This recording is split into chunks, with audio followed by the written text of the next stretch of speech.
രക്ഷയില്ല. Unbelievable movie. Reception തൂക്കി. ഒരു രക്ഷയില്ല. നായിക എല്ലാരും ഒരു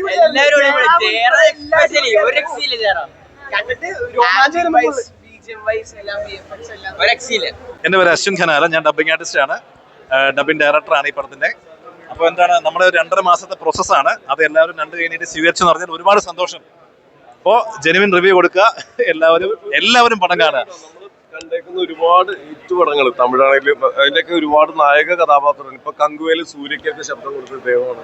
ഒരുപാട് നമ്മൾ മലയാളികൾ കണ്ടേക്കുന്ന പല സിനിമകളുടെയും മെയിൻ കഥാപാത്രത്തിന് ശബ്ദം കൊടുത്തേക്കുന്ന ആളാണ് നിൽക്കുന്നത്. സിനിമയുടെ ഭാഗമാകാൻ സഹായിച്ചത് ഹംബാല ഫിലിംസ് എന്ന പ്രൊഡക്ഷൻ കമ്പനി, പിന്നെ ഒരുപാട് ടെക്നീഷ്യൻസിന്റെ ഒരുപാട് പേരുടെ ഹാർഡ് വർക്കിന്റെ എഫേർട്ടാണ്. സോ അതിൽ ഒരു ഫാമിലിയെ പോലെ അവരുടെ കൂടെ ഭാഗമാകാൻ പറ്റി. നല്ല രീതിയിൽ അത് മലയാളം ഡബിംഗ് പോസ്റ്റ് പ്രൊഡക്ഷൻ ചെയ്യാൻ പറ്റി. അപ്പോൾ എല്ലാവരുടെയും നല്ല അഭിപ്രായത്തിനായിട്ട് വെയിറ്റ് ചെയ്യുന്നു.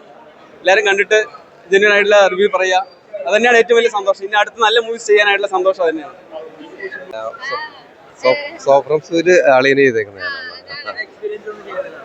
ഇത് ഇപ്പൊ ഫസ്റ്റില് ഞാൻ ചെയ്തിട്ടുണ്ടായിരുന്നു. ഫസ്റ്റിൽ ത്രൂ ഔട്ട് ക്യാരക്ടറായിരുന്നു. വേലായുധൻ എന്ന് പറഞ്ഞ ഋഷഭ് ഷെട്ടി സാറിന്റെ കൂടെയുള്ള ഒരു ക്യാരക്ടറായിരുന്നു.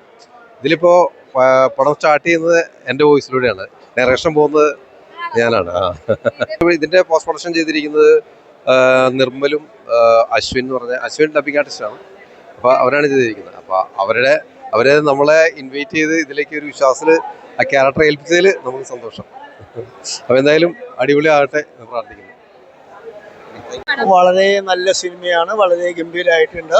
വളരെ നല്ല സിനിമയാണ്. നമ്മുടെ എന്താ പറയുക, എല്ലാ കാലത്തും ധർമ്മം വിജയിക്കുമെന്ന് നമ്മൾ പറഞ്ഞു കേട്ടിട്ടില്ലേ എന്ന് പറഞ്ഞതുപോലെ വിശ്വാസം നിലനിർത്തുന്നതും നമ്മുടെ ഭാരതീയ സംസ്കാരത്തിൽ അടിയുറച്ചു നിൽക്കുന്ന ഓരോരുത്തർക്കും സനാതന ധർമ്മത്തിൻ്റെ വിജയം എന്നും ധർമ്മമാണ് വിജയിക്കുക എന്ന് നമുക്ക് കാട്ടിത്തരുന്നൊരു സിനിമയാണ്. മാത്രമല്ല നമ്മുടെ മലയാളത്തിന് അഭിമാനമായിട്ടുള്ള നമ്മുടെ ജയറാമിൻ്റെ അഭിനയം വളരെ ഭംഗിയായിട്ട് അദ്ദേഹം അഭിനയിച്ചിട്ടുണ്ട്.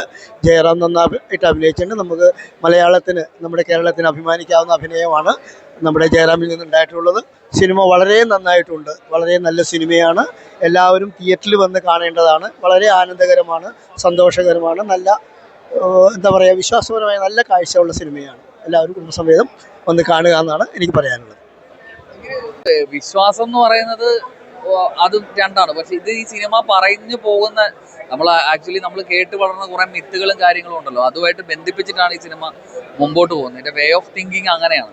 ഇപ്പം എല്ലാ രീതിയിലും, ഇപ്പം വിശ്വാസികളാണെങ്കിലും അല്ലെങ്കിലും എല്ലാ രീതിയിലുള്ള സിനിമ ഇഷ്ടപ്പെടുന്ന പ്രേക്ഷകരെയും ആകർഷിക്കാനുള്ള ഒരു ട്രീറ്റ് ഈ സിനിമയിൽ ഒരുക്കി വെച്ചിട്ടുണ്ട്. അതാണ് ഈ സിനിമയുടെ പോസിറ്റീവ്. പിന്നെ അതുപോലെ എടുത്തു പറയാവുന്ന ഒരു സംഭവമാണ് ജയറാമേട്ടനെ യൂസ് ചെയ്തത്. അതായത് നമ്മുടെ മലയാളത്തിൽ നിന്നുള്ള മിക്ക ഇവിടുന്ന് കൊണ്ടുപോയിട്ട് ജയറാമേട്ടൻ മിക്ക പടത്തിലും ഒരു സൈഡാക്കിയിട്ട് നമ്മുടെ വളരെ നമ്മുടെ മോഹൻലാൽ, മമ്മൂട്ടി, സുരേഷ് ഗോപി, ജയറാം എന്ന് പറയുന്ന നമ്മുടെ ടോപ്പ് 4 നിരയിൽ നിൽക്കുന്ന ഒരു നയനെ പല പടങ്ങളിലും കൊണ്ടുപോയിട്ടുണ്ട്, സൈഡാക്കി വെച്ചിട്ടുണ്ട്. പക്ഷെ ഇതിനകത്ത് അതിഗംഭീരമായ റോളാണ്, പവർഫുള്ളായ റോളാണ്. അത് ഒരുപക്ഷെ നമ്മൾ മലയാളത്തിൽ പോലും കണ്ടിട്ടില്ലാത്ത ജയറാമേട്ടൻ്റെ ചില ഭാഗങ്ങളൊക്കെ നമ്മൾ ഇതിനകത്ത് കണ്ടു. അത് കൂടുതൽ പറഞ്ഞ സ്പോയിലറായി പോകും. വളരെയധികം തിയേറ്ററിനകത്ത് എൻജോയ് ചെയ്തു. നമ്മുടെ ഒരു മലയാള നടൻ ഇങ്ങനെ പെർഫോം ചെയ്യിപ്പിക്കാൻ വേണ്ടി ഋഷഭ് ഷെട്ടിക്ക് സാധിച്ചു. അതുപോലെ തന്നെ നാഷണൽ അവാർഡ് എന്നുള്ളത് നമ്മൾ പല അവാർഡുകളും നമ്മൾ ഇതിനിടയ്ക്ക് നമ്മൾ വളരെ ജോക്കായിട്ട് നമ്മൾ പ്രത്യേകിച്ച് കേരളത്തിലെ മീഡിയയും നമ്മൾ കാണുന്നിടത്ത് ഇദ്ദേഹത്തിന് അത് ഡിസർവിങ് ആണെന്ന് തന്നെ നമ്മൾ പറയും.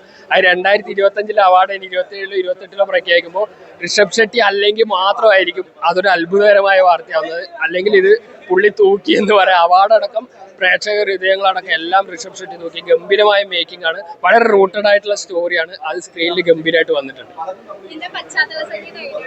അജനീഷിന്റെ പശ്ചാത്തല സംഗീതം അത് ഇതിനകത്ത് തന്നെ വരാഹരൂപം തന്നെ ഒരു 1-2 പ്രാവശ്യം യൂസ് ചെയ്തിട്ടുണ്ട്. അവർ വളരെ അണ്ടർ യൂസ്ഡ് ആയിട്ട് വെച്ചിട്ട് അത് ലാസ്റ്റിലേക്ക് വരുമ്പോൾ അത് കൂടുതലധികം യൂസ് ചെയ്തിട്ട് വളരെയധികം തിയേറ്ററിൽ ആ ഒരു ഇമ്പാക്ട് ഉണ്ടാക്കാൻ വേണ്ടി ആ മ്യൂസിക്കിന് സാധിച്ചിട്ടുണ്ട്. ബാക്ക്ഗ്രൗണ്ട് സ്കോർ, ടെക്നിക്കൽ സൈഡ് എല്ലാം പെർഫെക്റ്റ് ആണ്. ക്യാമറ വർക്ക് ആണെങ്കിലും അവരെ ഇത്രയും എഫേർട്ട് ഇട്ടതൊന്നും നമുക്കറിയാം. ഷൂട്ടിങ്ങിനിടയിലൊക്കെ ഒരുപാട് അനിഷ്ട സംഭവങ്ങളൊക്കെ ഉണ്ടായിട്ടുണ്ട്.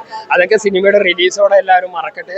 നല്ലൊരു സിനിമാറ്റിക് പ്രൊഡക്റ്റ് ആണ്. പിന്നെ വേറൊരു സംഭവം, ഇതിനകത്ത് നമ്മൾ ലോജിക്കോ അങ്ങനെയുള്ള കാലഘട്ടം അതൊന്നും ചിന്തിക്കരുത്. കാരണം ഇതൊരു പ്രീ ഹിസ്റ്റോറിക്, ഏതോ ഒരു കാലത്ത് നടക്കുന്ന ഒരു മിത്തിക്കലായിട്ടുള്ള സ്റ്റോറിയെ നമ്മളിപ്പോൾ മാർവലും സിനിമയൊക്കെ ഇപ്പോൾ സ്പൈഡർമാൻ റിയൽ ആയിട്ടുള്ളല്ലോ നമ്മൾ എൻജോയ് ചെയ്യുന്നത്. അങ്ങനെ ഒരുപാട് പേര് റിവ്യൂ പറയുന്നുണ്ടോ, അതൊന്നും പറയാം. നമ്മൾ ഈ റിയൽ ആയിട്ടുള്ള ഒരു സിനിമാറ്റിക് എക്സ്പീരിയൻസ് രീതിയിൽ ഒരു വലിയ ട്രയംഫാണ് ഈ സിനിമ. തിയേറ്ററിനകത്ത് എങ്ങനെ ആൾക്കാർ ചില സമയത്ത് നമ്മൾ ഹിസ്റ്റീരിക്കലായി ആയി പോകും. നമ്മൾ ഈ ഋഷഭ് ഷെട്ടിയുടെ തന്നെ ആ ഒരു മേളത്തിന്റെ താളത്തിനൂടെയുള്ള അദ്ദേഹത്തിന് ഒരു ബോഡി മൂവ്മെന്റ്സ് ഉണ്ട്. നമ്മളത് കണ്ടുകൊണ്ടിരിക്കുമ്പോൾ നമുക്ക് ആ ഒരു ഹിസ്റ്ററി ഫീൽ ചെയ്യുന്ന വളരെ ഇൻവോൾവ് ആയിട്ട് കാണേണ്ട വളരെ ഡീപ്പ് റൂട്ടഡ് ആയിട്ടുള്ള സ്റ്റോറിയുള്ള വളരെ നല്ല അർത്ഥതലങ്ങളുള്ള, അതായത് തൊട്ടുകൂടായ്മ അതൊക്കെ പറയുമ്പോൾ നമ്മളൊരു പ്രസംഗമായിട്ട് പോകുന്നതിന് പകരം അവർ ഈ സിനിമയിലൂടെ അത് വളരെ നന്നായിട്ട് മെസ്സേജ് ആയിട്ട് കാണിച്ചിട്ടുണ്ട്. ഒരു മസ്റ്റ് വാച്ച് മൂവിയാണ് കാന്താര.